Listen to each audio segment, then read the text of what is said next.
আপনাকে যদি প্রশ্ন করা হয় বলেন তো এমিলিয়ানো মার্টিনেজ কত টাকার মালিক, আপনার উত্তরে হয়তো মিলিনিয়ার ছাড়া আর কিছুই খুঁজে পাবেন না।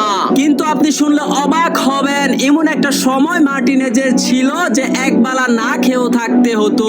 হ্যাঁ দর্শক, বলছিলাম তিনটি কাপ জয়ী আর্জেন্টিনা গোলরক্ষক এমি মার্টিনেজের কথা।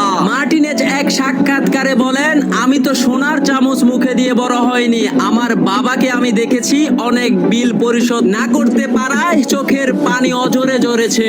আমি তো এমন এক সময় পেরিয়ে এসেছি, রাতের এক বেলায় আমার না খেয়েও থাকতে হয়েছে। সেদিন আমি শপথ নিয়েছিলাম কোনো এক সময় আমি আমার পরিবারের দায়িত্ব নেব।